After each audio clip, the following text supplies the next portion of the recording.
Maybe it's just that you don't know how to use social courtesy. Oh, that's old-fashioned. Watch how Lizzie Post and Dan Post-Senning act as host and hostess. They know that courtesy means showing respect, thinking of the other person, real friendliness. Hello! Welcome to Awesome Etiquette, where we explore modern etiquette through the lens of consideration, respect, and honesty. On today's show, we take your questions on paying back generous family members, firmly defining dietary restrictions when attending parties, using best regards when corresponding with strangers, and adequately thanking your host for giving up their bed. For Awesome Etiquette sustaining members, our question of the week is about people who borrow things and don't put them back where they belong. Plus, your most excellent feedback, etiquette salute, and a postscript on etiquette kindergarten. All that coming up. Awesome Etiquette comes to you from the studios of our home offices in Vermont and is proud to be produced by the Emily Post Institute. I'm Pooja Gupta-Senning. And I'm Dan Post-Senning. And it is so good to have you on the show. This is so many things. I'm a little nervous. I'm excited. Me too. And I'm happy that Lizzie is on a vacation, which is why I'm here. And I'm happy for her. I'm happy for her to get away and to be having some time off of work. As much as it is fun to put on a podcast, it is also work for her. Well, let me interrupt you with a third me too, because I also share that sentiment with you. Should we tell our Awesome Etiquette audience, those who weren't here 2 years ago when you did your last co-hosting, who the mystery woman with the same last name as me is on the mic today? Oh, of course. Oh, sorry. Okay, friends. I am Dan's wife. And I'm here co-hosting. I'm upstairs in the house and he's downstairs in the house to keep all of our mics and sound reverb and all those things happening smoothly. But I'm reporting to you as his wife, as psychotherapist, and hopefully etiquette quotes expert. I would not say I'm an expert, but I will do my best to try to give you a little bit something different and just let you get to know me a little bit. Well, Pooj, I am so grateful that you were willing to be on the show today. And I'm also a little bit nervous. You and I are so close. You're one of my favorite people in the whole world. And we don't work professionally together very much. So it's sort of interesting for us to cross streams like this. And I know you've co-hosted before with Lizzie a couple of times, I think. And I've done this show with other co-hosts, but this is the first time you and I have tested ourselves in this particular way. No, is it really? We have never done just me and you together on this? I think we've been here before, but we had Lizzie asking us questions, and that was a long time ago. Yeah, I think you're right. This is the first time. Oh, that is cool. Well, there you have it, everybody. You're getting a little inner glimpse into us two together, but in this format. We hope you enjoy. Well, and I've already failed one etiquette test. I asked you to introduce yourself. I mean, as the host of the show, I should probably have had an introduction prepared that really... pish posh. It's all good. Everyone's in for the ride, and now they know who I am. A little informality never hurt anybody. Well, in that spirit, we do have some listener questions to get to. Should we take a listen to some questions and maybe try to offer some advice to the Awesome Etiquette audience? Why not? Let's do it. Awesome Etiquette is here to answer your questions. You can email them to awesomeetiquette@emilypost.com. Leave a voicemail or text at 802-858-KIND. That's 802-858-5463. Or reach us on social media. On Twitter, we are at @EmilyPostInst, INST. On Instagram, we are at Emily Post Institute. On Facebook, we are Awesome Etiquette. Just use the hashtag Awesome Etiquette with your social media post so we know you want your question on the show.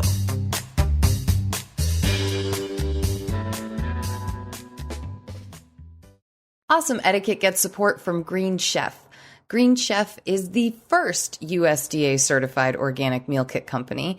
Green Chef makes eating well easy and affordable with plans to fit every lifestyle, whether you're keto, paleo, vegan, vegetarian, or just looking to eat healthier, there's a range of recipes to suit any diet or preference. Green Chef makes cooking easy with dinner options that work for your lifestyle.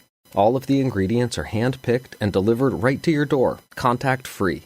Let Green Chef do the meal planning, grocery shopping, and most of the prep for you week after week. Recipes include pre-made and pre-measured sauces, dressings, and spices, so you can get more chef-curated flavor in less time with easy step-by-step instructions, chef tips, and photos to guide you along.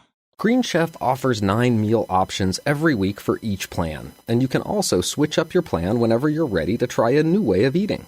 Green Chef is the most sustainable meal kit, offering 100% of its direct carbon emissions and plastic packaging in every box. By using Green Chef, you're reducing your food waste by at least 25% versus grocery shopping. I gotta say, as I'm getting back to eating right and exercising post-pandemic life, it's been really, really, really nice to have my Green Chef box show up. It takes a lot out of you, like exercising, trying to change a diet.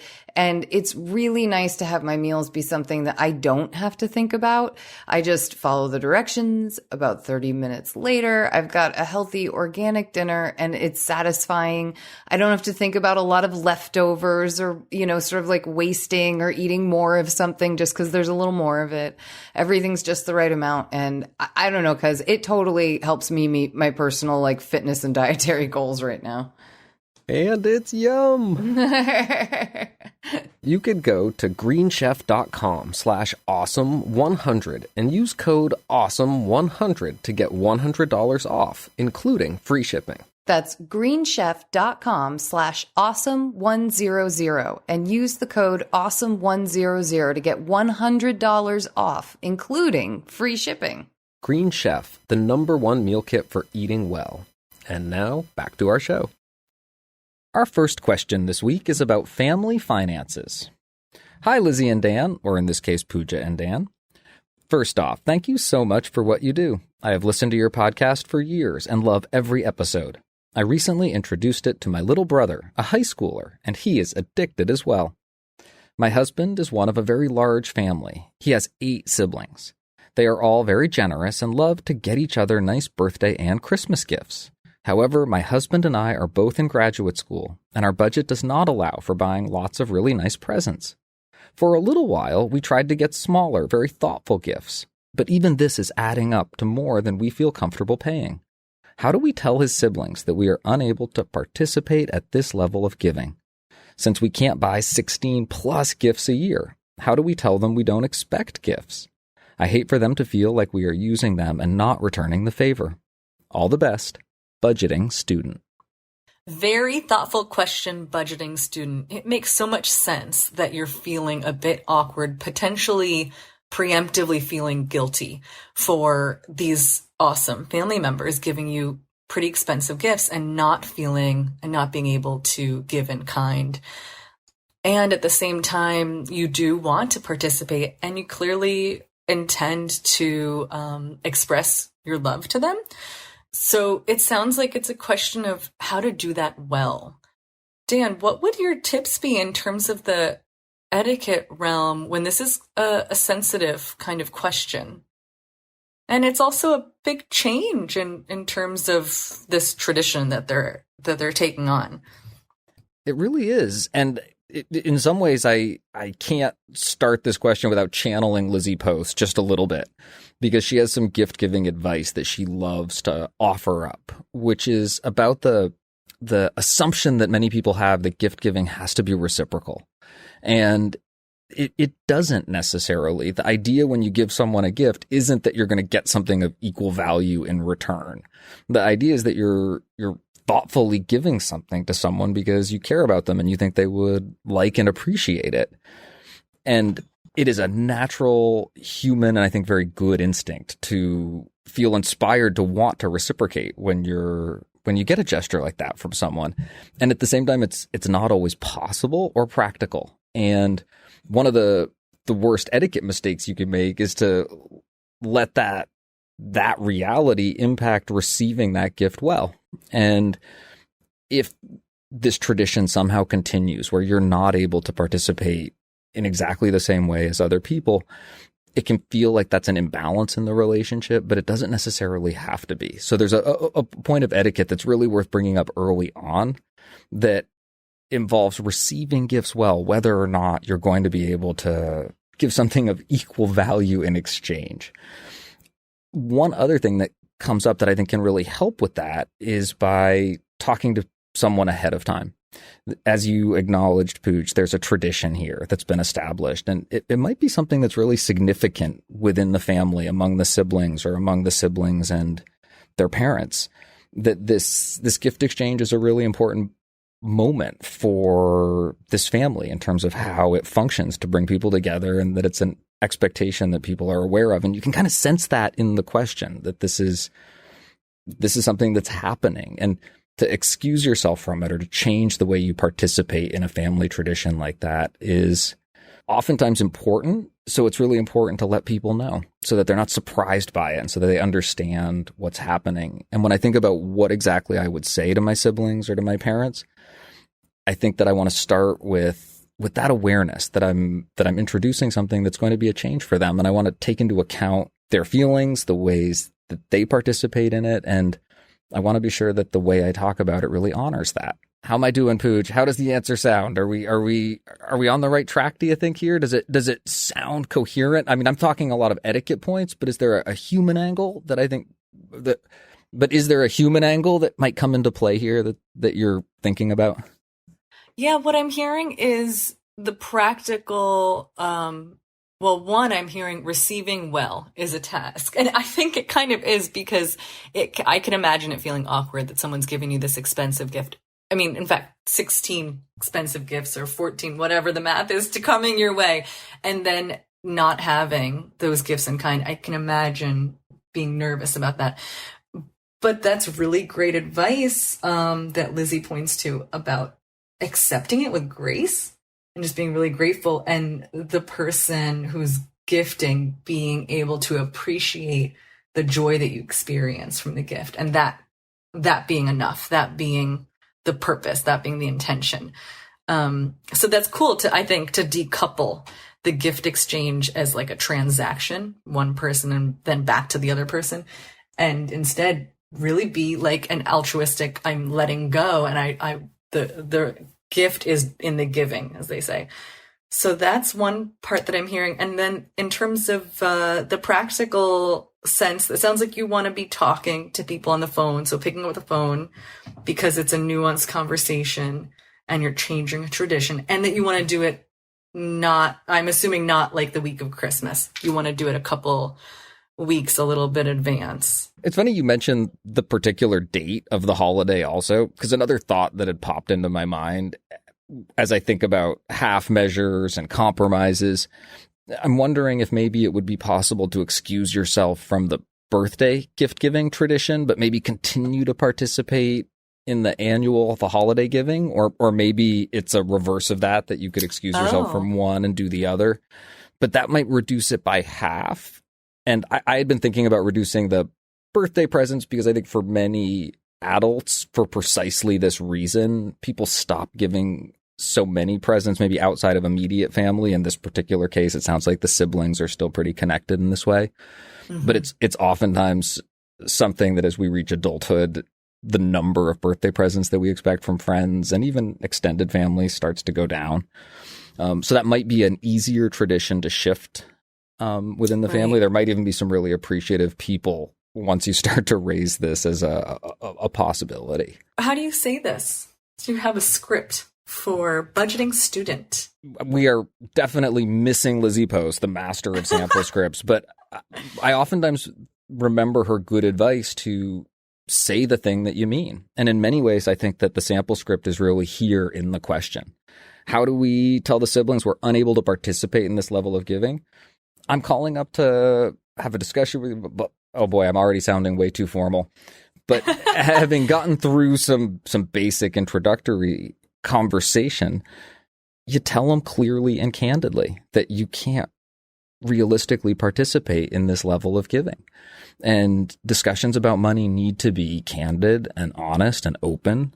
It's not something you need to be ashamed about, but you can be really clear with people that this is something you've thought about and that you want to continue to participate, but this is the way that you're going to have to do it because you're working on a student budget at this point. And people are going to understand that. It sounds like this family's pretty closely connected, and they probably also understand the kind of situation that you're operating in and are going to be understanding about the choices that you have to make. I just thought of one more thing, and that is that depending on what your particular skills are, could be that you have a little time, could be you're love to doodle and make little funny drawings.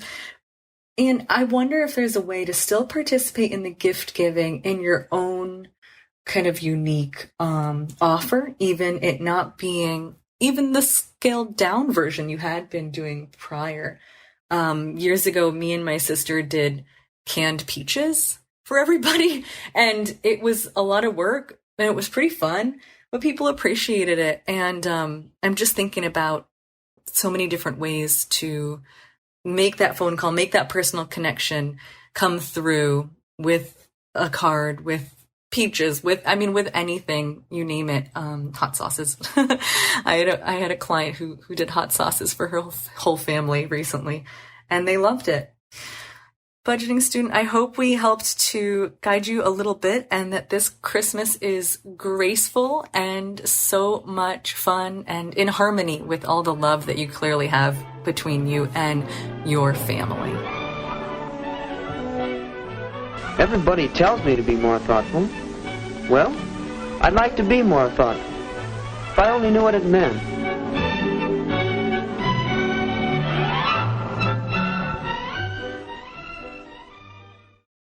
Awesome Etiquette gets support from Native. Sometimes it rains on your birthday. Sometimes the line for coffee wraps around the building.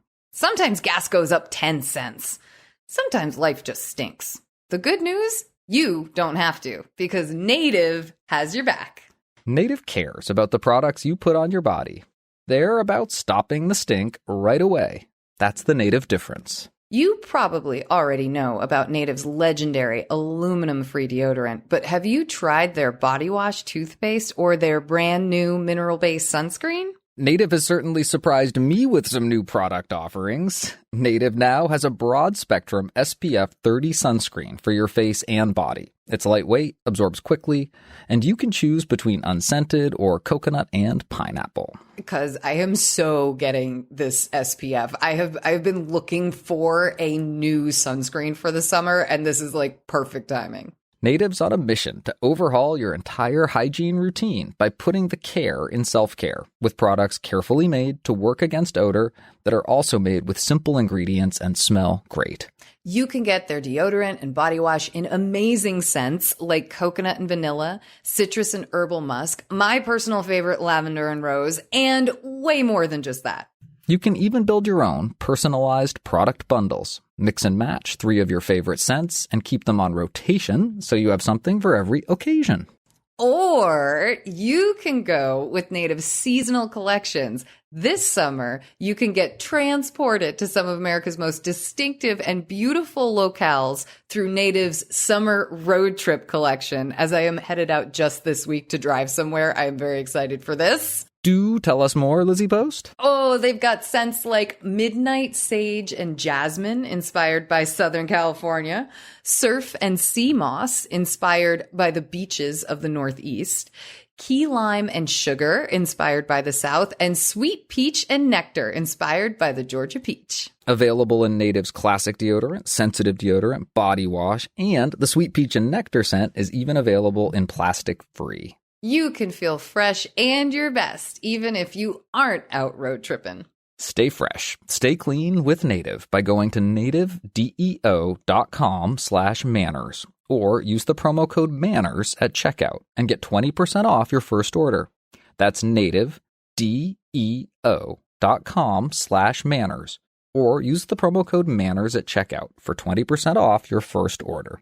And just because we love to say it one more time, go to nativedeo.com/manners, or you can use the promo code MANNERS at checkout for 20% off your first order, because that definitely doesn't stink.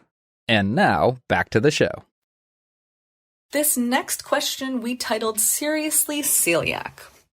Dear etiquette experts at the Emily Post Institute, I have celiac disease, which is very misunderstood.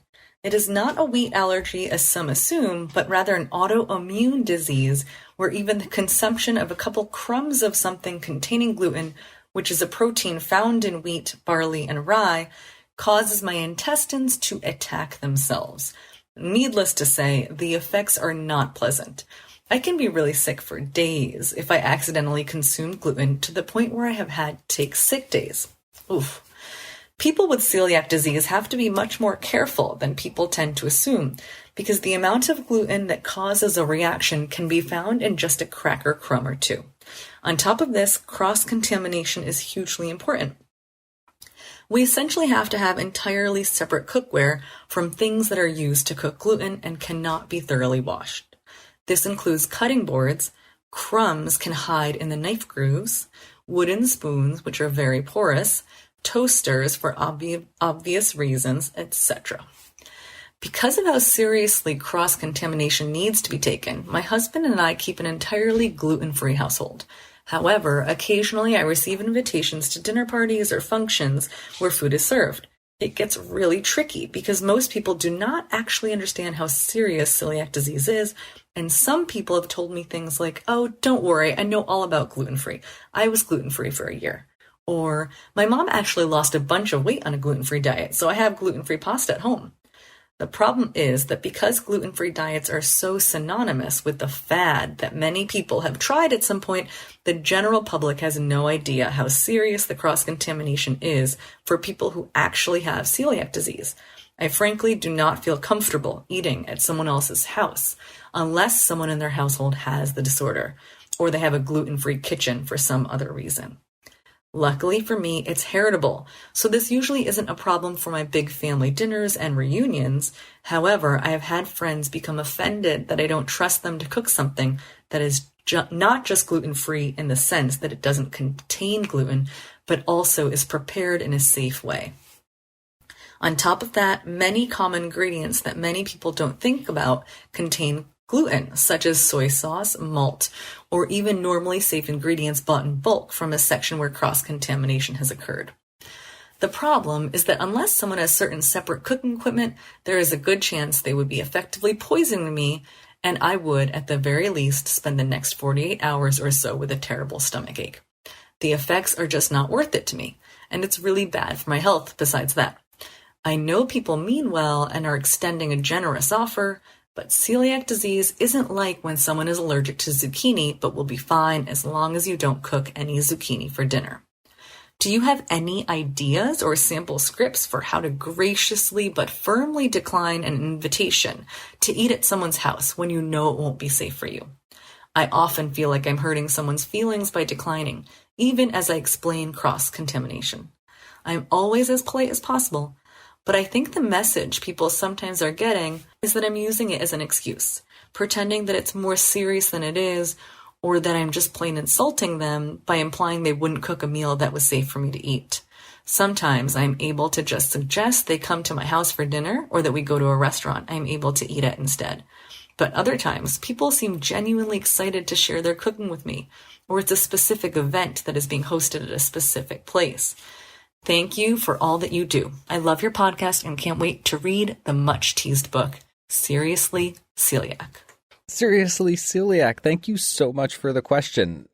And also, thank you so much for your enthusiasm about the coming book. I'm glad that Lizzie and my constant talking about it hasn't just sent everyone running for the hills at this point, but that there is some actual enthusiasm for it. That is really nice to hear. One thing that comes to mind right off the bat when I read or heard Pooja reading this question is that I am just really glad that you wrote with such detail about what it is that you deal with as someone with celiacs in terms of the amount of care that it takes to really prepare food in a way that's safe. And ultimately, safety supersedes etiquette. It has to be the playing field that we play the etiquette game on, and it sets the rules and the boundaries that we operate within. And for you, those boundaries are really defined and they're really clear. And that's important to know because that's going to determine everything else that follows. And as you point out in your question, there's a lot of confusion around this for people because that gluten-free diet was so popular and because it serves an entirely different purpose than a gluten or wheat-free diet serves for someone with celiacs. And that's a really important distinction to understand. We have talked about it on this show a number of times, and it's usually from the perspective of the person who's got a gluten-free diet, who's talking to a host about their dietary restrictions. And one of the pieces of advice that we offer comes from that core principle of etiquette honesty, that it's really important to acknowledge when your dietary restriction is a preference or a choice versus something that's a real safety issue. And that line is something that's not always clear for people. And one of the jokes that we tell on this show often is there's allergic to cats and then there's allergic to cats. There are some people who a little cat dander or cat hair can cause an anaphylactic response where breathing really becomes difficult or you get hives. And for other people, it's an icky feeling and a sense that maybe they're getting kind of itchy because the space isn't clean. And they're very different things. And what you're describing are two really different things, a gluten-free diet and a diet that's for someone who's got celiac disease. Dan, I love that. I love that clarity of the fact that it sounds like the problematic area in this communication is that it's really confusing for people when they hear gluten-free. And it sounds, you wrote it down here, seriously, celiac. I'm just looking back here. They think that you're using it as an excuse, pretending that it's more serious than it is, or that you're just insulting them by implying they wouldn't cook a meal that's safe for me. So either way, in those scenarios, you're already at a loss. And, you're really, sounds like, again, well-intended, trying to communicate you want to attend. Let's figure out how. You come to my house. We do a restaurant. The last thing you want to do is send that you're not a good cook. I don't trust you. So I love that, Dan, you made that specificity of even giving an example. So if I've had the situation before where I ate 2 crumbs, no joke. You would think but it's totally my reality. And it is tough. I ate 2 crumbs of bread from someone's kitchen and I couldn't go to work for like 2 days afterwards. I was in pain. It's a hard situation for me. So I want to put that out there as I'm talking to you about this awesome invitation you've given me. I want to connect with you, but I have this situation. It's celiac. It's not gluten intolerance or gluten-free diet, but it's a real disease that I, kind of work around pretty much all the time. So how can we connect? How can we still hang out? And I want to see you. I want to see your family, your kids, but I got to work around this my celiacs. So yeah, let's communicate. Let's figure this out planning wise.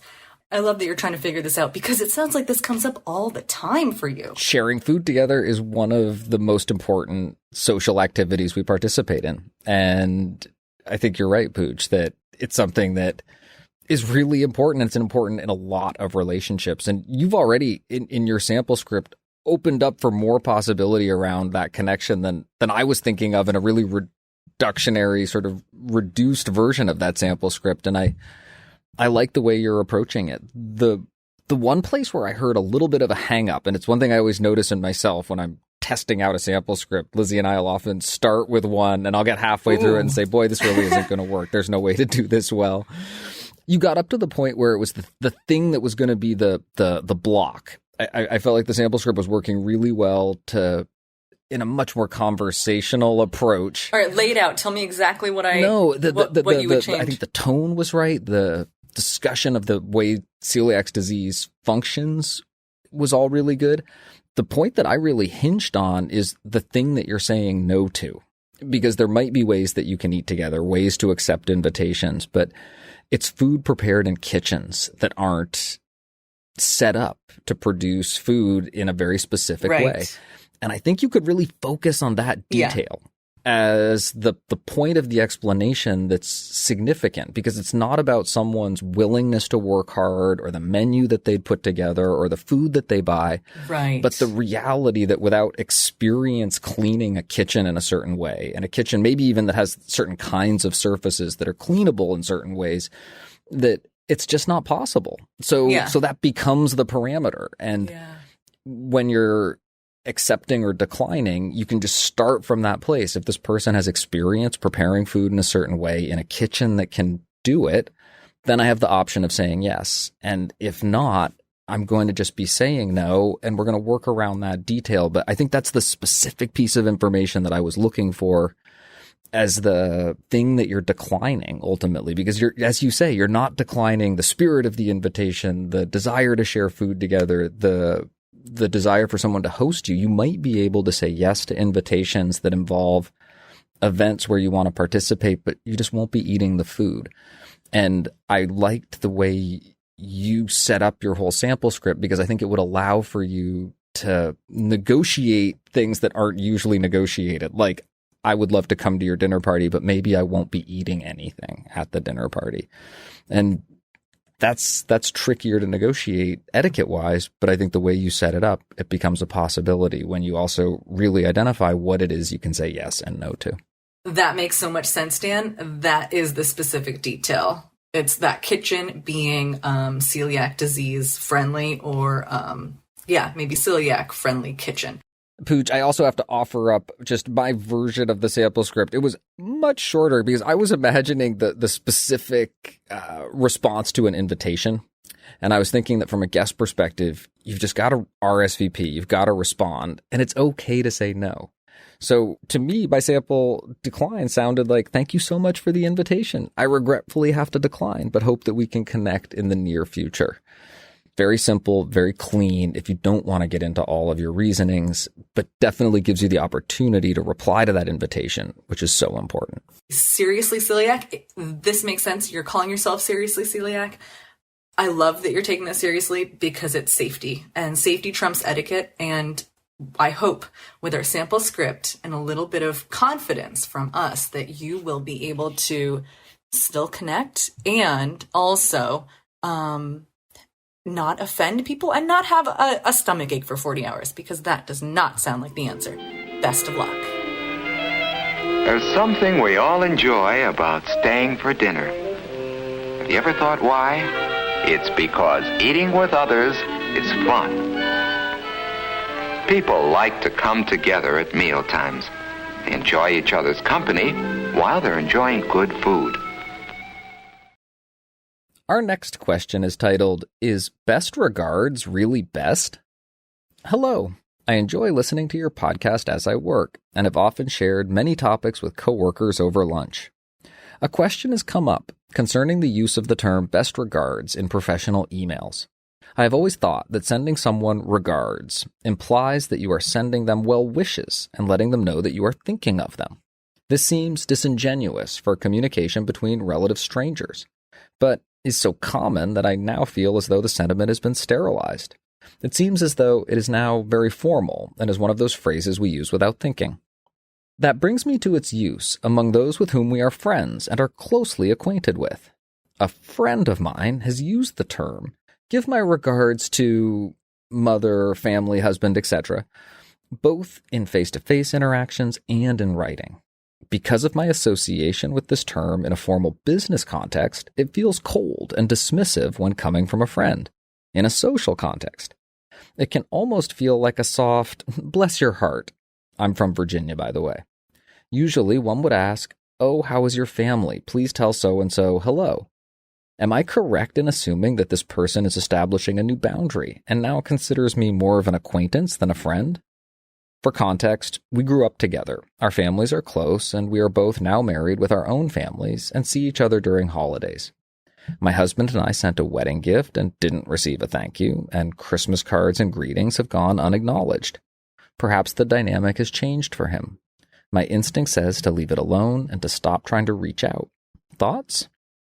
And is there an alternative to the use of best regards both formally and in more familiar communications? Best regards. Truly, Ashley. Ashley, I think this is a great, subtle question you're asking. Sounds like on two fronts, in the formal business sense and then also in personal communication. I think it's a great question you ask at the end. Is there an alternative word or words for best regards in the business sense? Because I think that you're onto something there, that the meaning of the words best regards extends past what most people intend in their communication in a work setting. Absolutely. Do you have any initial thoughts, Dan, as to what might be the alternative business phrase you would use at the end of an email? I think about this more often than a person should be allowed to think about this. And the hierarchy, sort of the formal closing hierarchy, starts with sincerely. And if you think about it, sincerely probably rings even more formal in some ways than best regards. And it's interesting to be thinking of best regards as a very formal option, because it's a step down from that sincerely, and was sort of, I think, struck upon as an alternative to sincerely when people were feeling about sincerely the way we might now be feeling about best regards. I wonder if we're generally moving towards informality. Is that the case in business communication? Absolutely. And if we were to continue to descend down the scale of formality for closings, probably below best regards comes all the best. And it really goes probably sincerely, regards, best regards, all the best, best. If I was sort of giving my standard, let's stair step down through formal closings. And there's no question that in many ways, sincerely really means, from me, truly. But yet, in its formal context, it doesn't have that same feeling of warmth that it does in other situations when you use it at the end of a thank you note and it's written in your own hand. I think it might start to evoke that a little more. But in a business sense, you're like, dude, I don't know you. Sincerely sounds like way beyond where we are right now. Absolutely. And I think you appropriately call it a really subtle question, because Ashley's really looking at the subtleties there. She's looking at the subtleties in the ways formality informs our communication. So I would just say almost sort of like gold star in terms of the way you and your colleagues are thinking about it. And I would think about that scale of formality as some different options that you could notch up a little more formal with sincerely, but you could also notch it down a little bit with an all the best or best. And I also think it works in the context and in the way that Ashley's talking about using it professionally. I'm really fascinated in the way that transitions into the social world. Absolutely. Because it's taken on that kind of context in a world of email communication, that hearing it from a friend raises this question in your mind. Are they trying to introduce some distance in this relationship? It's hard to tell for me, because I give my regards to, I've heard that as well socially, and I totally get it sounds more formal. And for me, it doesn't ring true to, okay, this guarantees me that the person is wanting to distance themselves. I hear what you're saying, Ashley. You've also got these other kind of variables happening, that you sent the wedding gift, you didn't receive the thank you. I wonder, I mean, again, that could be they didn't send anybody thank yous. They're logged up and with other to-dos, and the thank you cards are sitting in the basement. Or maybe it is something. I don't know. That wouldn't be a red flag for me. Christmas cards and greetings have gone unacknowledged. I wonder if they're maybe embarrassed that they didn't send Christmas cards, or rather thank you cards, and so they don't want to bring up, oh, thank you so much for that gift, because they may feel awkward about it. I'm giving these friends of yours some latitude, because I don't know, and none of these actions seem like they're red flags that, okay, this means that they aren't interested in being my friends. They still spend time with you, it sounds like, annually, and their behavior hasn't changed. They've kind of been consistent in their not sending of thank you cards. I wonder, so some people just don't do thank you cards. Or maybe, like the last couple questions ago, maybe they feel awkward about not having also sent you thank you cards, because that's just what they don't do. That they don't do it. And I also want to say it is interesting that your instinct says, leave it alone, stop trying to reach out. I might ask my husband and kind of be like, what's your read on this? in case he knows, in case he's picked up on any other social cues in there. But for the moment, I would just still reach out the way that I felt comfortable to, whether that meant Christmas cards and greetings, and still make plans with them. That's my kind of read. Dan, would you add anything to that or change anything altogether? Pooj, I agree. I wouldn't necessarily interpret this as someone trying to send you a message. As I was reading it, was thinking about how at times in my life I've played with using more formal language myself. And I've always thought that I could imbue it with enough warmth and humanity that it wouldn't sound off-putting or distant. And I would give the same sort of latitude to someone who was trying out something like that with me socially. When you combine it with some of those other etiquette infractions, I think that one thing that's really interesting to me is the way that starts to create an impression for someone that maybe these people aren't as invested in the relationship or want to introduce some distance into it. And like you, I think there are lots of explanations that don't come from that place, that aren't motivated by that sort of thinking. And at the same time, that impression is created. And I think that you're really wise and emotionally coherent to say, try not to let that impression impact where you're coming from. If you feel good sending those Christmas cards, send those Christmas cards. If your instinct is to reach out and touch base when you're home visiting or you're both around, I think that you should continue to go for that. Ashley, thank you for a really thoughtful question. Please give our best to your coworkers. I hope that the podcast continues to be good fodder for that lunch table discussion. And I also hope that your relationship is able to continue with this person and that you're able to find a way to communicate with them that makes sense to both of you.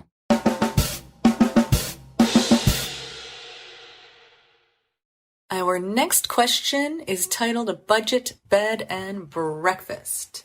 Our listener writes, "Hi, Awesome Etiquette team. I will be visiting a friend out of state soon who I haven't seen in some time. She has been kind enough to offer her bed to me and my son while she sleeps on the couch. I am saving a lot of money by not staying in a hotel and quite frankly would not be able to afford this vacation if I had to get a hotel. So my question is, what is an adequate way to repay a host who gives up their bed? A dinner? A few dinners? I don't want her to feel like we've invaded her space without properly repaying her the best we can. Thanks, Lillian." Oh, Lillian, what a great question and what a great friend. That's just awesome. It is absolutely not necessary for a host to give up their own bed almost ever. And yet sometimes it really does make sense. And when a host does it, it can really make a visit. And I think that's a really, really kind gesture. And it's really kind of you to recognize that your host is doing that for you and for it to inspire you to want to do a little bit more for them. I love how friendly and generous your host is, this friend of yours, and that you guys get to connect after not seeing each other after some time. I'm imagining with the pandemic, there are so many people that are coming together. I know myself, I just stayed at a friend's recently, and that's the whole dance, is how do I be a good guest? So I'm hearing that, Lillian, from you. It sounds like it's important.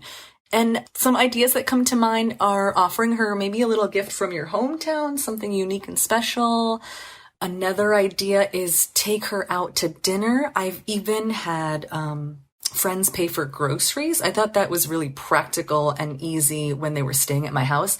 And I'm imagining if you guys go do something for the day, cover your friend for that event, even if it's maybe a little more that could show them how much you care. And definitely when you're heading out the door, give the verbal thank you. If you're a hugger, do the hug. And afterwards, send a written thank you note, because that really lands and the person has something to hold on to and remember that great visit. Absolutely. That is some house guest 101, 1, 2, 3. Show up with something in hand. Such good advice to think of that as to bring a little something from where you're coming from. Doing a dinner or something over the course of the trip itself, and then that follow-up note. I love the way you've mapped this out, Pooj. 1, 2, 3, before, during, after. Those are the standard marks to hit. And really, they work to deliver that thanks that Lillian's really wanting to deliver here.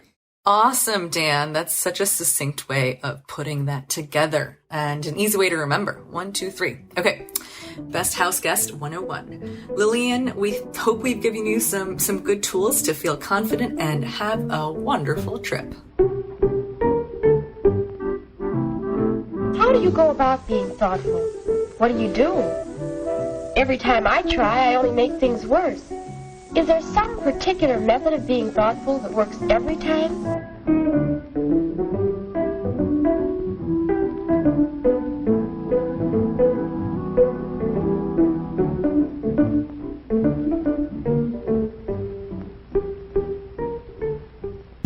Thank you for your questions. Please send us updates or feedback on our answers to awesomeetiquette@emilypost.com. You can leave us a voicemail or text at 802-858-KIND. That's 802-858-5463. You can also reach us on social media. On Twitter, we are at EmilyPostInst. On Instagram, we are at EmilyPostInstitute. And on Facebook, we are Awesome Etiquette.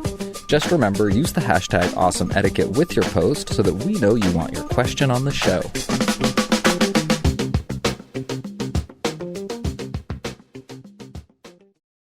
If you love Awesome Etiquette, consider becoming a sustaining member by visiting us at patreon.com. If you love Awesome Etiquette, consider becoming a sustaining member by visiting us at patreon.com/awesome etiquette. You'll get an ads-free version of the show and access to bonus questions and content. Plus, you'll feel great knowing that you help to keep Awesome Etiquette on the air. And to those of you who are already sustaining members, thank you for your support. It's time for our feedback segment, where we hear from you about the questions we answer and the topics we cover. Today we have feedback from Lisa on a question in episode 342 about feeling down when seeing others accepting job offers and not yet having one of your own. Hi, Lizzie and Dan. I wanted to share an idea with Anonymous, a law student who is struggling with job searching and finds social media posts from her peers about their job searching success to be demoralizing.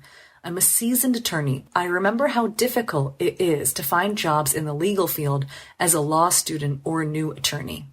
My suggestion is to turn these posts into a networking opportunity, because networking is everything in the legal field. When you see a post about a peer's new job, write a heartfelt note or email of congratulations to that person.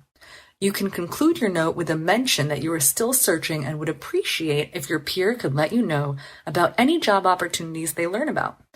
This contact could end up helping you find a position, but even if it doesn't, it's always good to spread positivity in the world, which is sure to come back to you.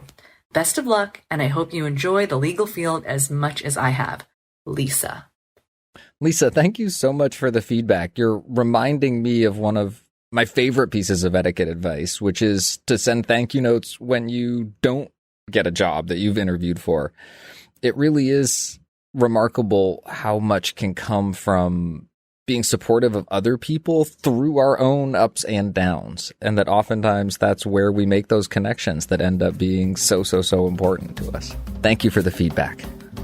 Thank you for sending us your thoughts and updates. Please keep them coming.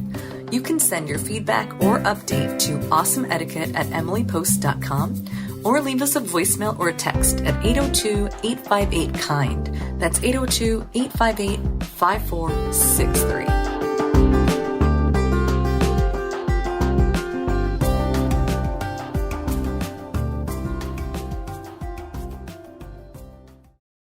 It's time for our postscript segment where we dive deeper into a topic of etiquette.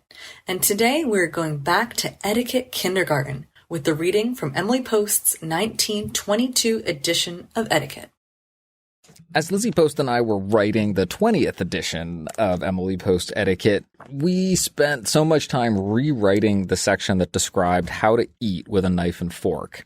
And I thought it might be fun to return to what Emily Post called Etiquette Kindergarten. This is how she tackled the topic in an appendix to her 1922 edition of Etiquette. The section on the proper use of the fork begins. As soon, therefore, as his hand is dexterous enough, the child must be taught to hold his fork, no longer gripped baby fashion in his fist, but much as a pencil is held in writing. Only the fingers are placed nearer the top than the point. The thumb and the 2 first fingers are closed around the handle 2/3 of the way up the shank, and the food is taken up shovel-wise on the turned-up prongs. At first, his little fingers will hold his fork stiffly, but as he grows older, his fingers will become more flexible, just as they will in holding his pencil. If he finds it hard work to shovel his food, he can, for a while, continue to use his nursery pusher. By and by, the pusher is changed for a small piece of bread, which is held in his left hand and between thumb and first 2 fingers, and against which the fork shovels up such elusive articles as corn, peas, poached egg, etc. The spoon. In using the spoon, he holds it in his right hand, like the fork. In eating cereal or dessert, he may be allowed to dip the bowl of the spoon toward him and eat from the end. But in eating soup, he must dip his spoon away from him, turning the outer rim of the bowl down as he does so. Fill the bowl not more than 3/4 full and sip it, without noise, out of the side, not the end of the bowl. The reason why the bowl must not be filled full is because it is impossible to lift a brimming spoonful of liquid to his mouth without spilling some, or in the case of porridge, without filling his mouth too full. While still very young, he may be taught never to leave the spoon in a cup while drinking out of it, but after stirring the cocoa or whatever it is, to lay the spoon in the saucer. A very ugly table habit, which seems to be an impulse among all children, is to pile up a great quantity of food on a fork and then lick or bite it off piecemeal. This must on no account be permitted. It is perfectly correct, however, to take a little at a time of hot liquid from a spoon. In taking any liquid, either from a spoon or drinking vessel, no noise must ever be made. This was the part that I was particularly interested in, the fork and knife together. In being taught to use his knife, the child should at first cut only something very easy, such as a slice of chicken. He should not attempt anything with bones or gristle or anything that is tough. In his left hand is put his fork with the prongs downward, held near the top of the handle. His index finger is placed on the shank so that it points to the prongs and is supported at the side by his thumb. His other fingers close underneath and hold the handle tight. He must never be allowed to hold his fork child fashion, perpendicularly clutched in the clenched fist, and to saw across the food at its base with his knife. We finish with the knife. The knife is held in his right hand exactly as the fork is held in his left, firmly and at the end of the handle, with the index finger pointed down the back of the blade. In cutting, he should learn not to scrape the back of the prongs with the cutting edge of the knife. Having cut off a mouthful, he thrusts the fork through it, with prongs pointed downward, and conveys it to his mouth with his left hand. He must learn to cut off and eat one mouthful at a time. Whew, that is, speaking of one mouthful, that is a mouthful to be able to communicate that level of specificity about our hands using tools to eat. You must have felt some kind of kinship with Emily. Oh my goodness. You and Lizzie. at one point, Lizzie discovered a word, I think it was pericule, that describes the part of the hand where the thumb and the finger meet, and there's that sort of meaty pad on the back of the hand. There's a name for it, and we needed to know it. That's wild. Thank you so much for bearing with me through a return to Etiquette Kindergarten. I certainly enjoy returning to the 22 edition of Etiquette, particularly having just gotten this latest edition completed. Well, that's my first trip through Etiquette Kindergarten, and I've learned a new word. Thank you for the reading. Up until this minute, Betty has been confident that a person should butter his vegetables with his knife. But now that Betty sees Floyd buttering his with his fork, she isn't certain. She wishes she did know definitely.